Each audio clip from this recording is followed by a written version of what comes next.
તો બનાસકાંઠા જિલ્લાના વિભાજન બાદ દિયોદરને ઓગળ જિલ્લો બનાવવા માટેની માંગ તેજ બની છે। દિયોદરમાં જિલ્લાની માંગને લઈને સતત છઠ્ઠા દિવસે વિરોધ યથાવત છે। લોકો દિયોદરને ઓગળ નામથી અલગ જિલ્લો જાહેર કરવાની માંગ કરી રહ્યા છે। બનાસકાંઠા જિલ્લાનું વિભાજન કરીને વાવ થરાદને જિલ્લો જાહેર કરતા વિરોધનો વંટોળ ઉભો થયો છે।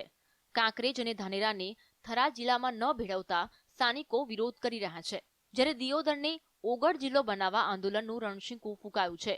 ઓગળ જિલ્લાની માંગણીને લઈને સતત 6 દિવસથી વિરોધ થઈ રહ્યો છે, ત્યારે ઓગળ જિલ્લા સંકલન સમિતિ દ્વારા દિયોદર પ્રાંત કચેરીએ અનશન પર બેસી વિરોધ કરવામાં આવ્યો। સૂચિત ઓગળ જિલ્લા સંકલન સમિતિના લોકોએ અગાઉ રેલી કાઢીને અધિકારીને આવેદનપત્ર આપ્યું। સૂચિત ઓગળ જિલ્લા સંકલન સમિતિની માંગ છે કે બનાસકાંઠાનું વિભાજન કરીને જે વાવ-થરા જિલ્લો કર્યો છે એ અમને મંજૂર નથી।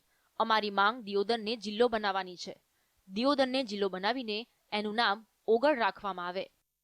પહેલો તો ઓગળ જિલ્લો જાહેર કરવામાં આવે અને બૃહદ જિલ્લા જે બનાસકાંઠામાંથી થરાદ જિલ્લામાં મૂકવામાં આવે। અમને વાવ થરાદ જિલ્લો બનાવે એના સામે વાંધો નથી। અમારો વાંધો જે વર્ષો જૂની ઓગળ જિલ્લા સંકલન સમિતિની લડાઈ હતી કે ભાઈ ઓગળ જિલ્લો એ બધાને મધ્યમાં પડતો દિયોદર મત વિસ્તાર હતો, ત્યાં ઓગળ જિલ્લો બનાવવામાં આવે, પરંતુ રાજ્ય સરકારે બહુ મોટો અન્યાય કર્યો છે। ત્યારે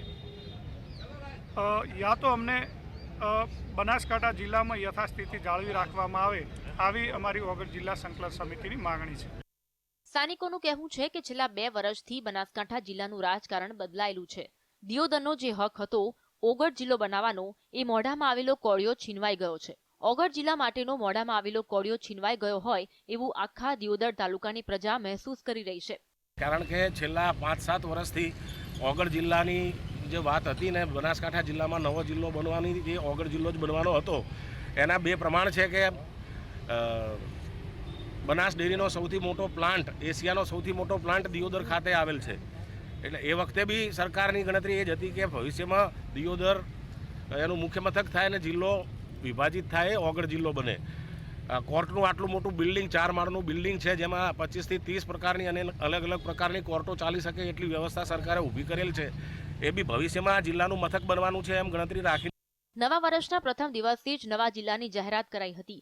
2025ના પહેલા દિવસે જ રાજ્ય સરકારે વાવ થરાદને નવો જિલ્લો જાહેર કર્યો હતો। હસમુખ ચૌધરી, GSTV, દિયોદર।